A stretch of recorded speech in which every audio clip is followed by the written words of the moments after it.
Hello दोस्तों, कल रात जब आप सोने की तैयारी कर रहे थे तब रामायण की टीम ने चुपके से एक बहुत ही बड़ा सरप्राइज ड्रॉप कर दिया है। सोनी के चैनल पर रामायण का इंग्लिश ट्रेलर रिलीज हो गया है, जिसने इंटरनेशनल ऑडियंस को भी अपना दीवाना बना लिया है। अब अगर आप सोच रहे हैं कि यह बस हिंदी ट्रेलर का इंग्लिश डब है, तो आप बहुत ही बड़ी गलती कर रहे हैं। हिंदी और इंग्लिश ट्रेलर के बीच पूरे 16 सेकेंड का अंतर है। मेकर ने इतने काफी कुछ ही बदल दिया है।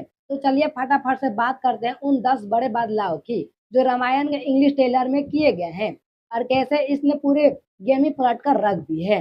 सबसे पहली चीज जिसको सबने हैरान कर दिया, वह है एक्टर का लिप सिंक। इंग्लिश डायलॉग के साथ उनके होठों का मूवमेंट इतना परफेक्ट है कि लगता है जैसे एक्टर्स ने खुद इंग्लिश में शूटिंग की हो।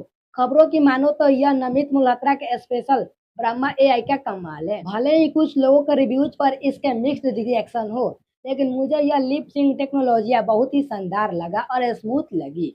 दूसरी बात, हिंदी ट्रेलर के मुकाबले इंग्लिश ट्रेलर में डायलॉग का मतलब ज़्यादा क्लियर तरीके से समझ आ रहा है। हिंदी वाले ट्रेलर में कुछ जगहों पर ध्यान नहीं दिया गया, कौन क्या बोल रहा है, लेकिन इंग्लिश वर्जन में हर एक नए शब्द उसका मीनिंग बहुत साफ उभर कर आता है। तीसरा सबसे बड़ा चेंज, ट्रेलर की एडिटिंग में इस बार कट काफ़ी नीट और फास्ट रखा गया है।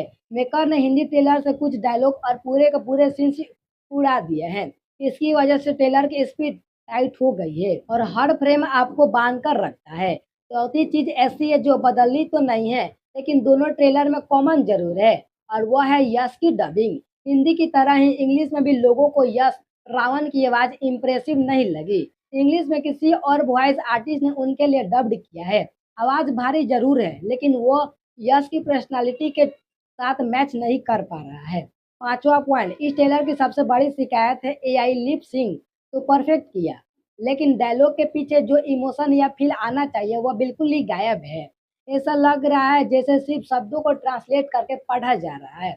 देसी ऑडियंस को वह गहराई समझ नहीं आ रही है। छठी बात, इसे नेगेटिव मत लीजिएगा, लेकिन इस ट्रेलर को देखकर एक मैथोलॉजिकल या हिस्टोरिकल फिल्म वाली फील कम और हॉलीवुड की सुपर मूवी वाली फील ज्यादा आ रही है। श्री राम का सीता जी को वापस लाने का प्रॉमिस और दूसरी तरफ मॉन्स्टर की फौज, यह सब डीसी या एमसीयू की फिल्म जैसी वाइब दे रहा है। 23 साल पहले आई एनिमेटेड रामायण ने जो एक डिवाइन फील थी, वह यहाँ थोड़ी मिसिंग सी है। सातवीं चीज जिसने सबसे बड़ा ज्यादा इम्प्रेस किया है, वह है रणबीर कपूर। इंग्लिश ट्रेलर में रणबीर का कंपटीशन अलग ही लेवल पर है। यहाँ उनकी ओरिजिनल आवाज का इस्तेमाल हुआ है और उनका इंग्लिश एक्सेंट भी काफी नेचुरल लग रहा है। ऐसा फील हो रहा है जैसे इंग्लिश ट्रेलर में उनके कुछ नए और बेहतर शॉट्स जोड़ दिए गए हैं, जो उन्हें भगवान राम के रोल में एकदम परफेक्ट साबित कर दिया है। आठवां बदलाव इसके साउंड डिपार्टमेंट में है। इस बार बैकग्राउंड म्यूजिक काफी खुलकर सामने आ रहा है, लेकिन साउंड मिक्सिंग में अभी भी कुछ दिक्कतें हैं।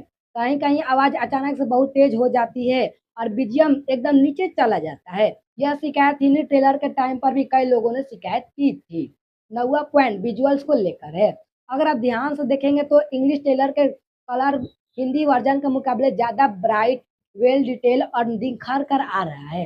कलर ग्रेडिंग के मामले में बदलाव किया गया है, तो उसमें वीएफएक्स की कमियां छुप गई है और इस बार एक सेकंड के लिए भी विजुअल्स नकली सा फील नहीं हुआ है। और 10वां सबसे बड़ा चेंज है फिल्म का ऑफिशियली रिलीज डेट। अब रामायण दिवाली से 2 दिन पहले यानी धनतेरस के मौके पर 6 नवंबर 2026 को पूरी दुनिया में एक साथ रिलीज होगी। पहले इसे 30 अक्टूबर को रिलीज होने की चर्चा हो रही थी। शायद मेकर्स ने पब्लिक के मिक्स्ड रिस्पॉन्स को देखकर यह फैसला लिया है, ताकि 6 नवंबर की छुट्टी का फायदा उठाकर फिल्म इंडियन सिनेमा के इतिहास के सबसे बड़ी डे वन ओपनिंग ले सके। तो दोस्तों, ये थे वो 10 बड़े बदलाव। अब आप मुझे कमेंट में बताइए कि आपको रामायण का यह इंग्लिश ट्रेलर कैसा लगा, क्या यह हिंदी वाले से बेहतर है? तो दोस्तों, आप इसके एआई लिप सिंक को 10 में से कितने नंबर देंगे? वीडियो पसंद आई तो लाइक जरूर करें। मिलते हैं किसी अगले वीडियो में, तब तक के लिए बाय।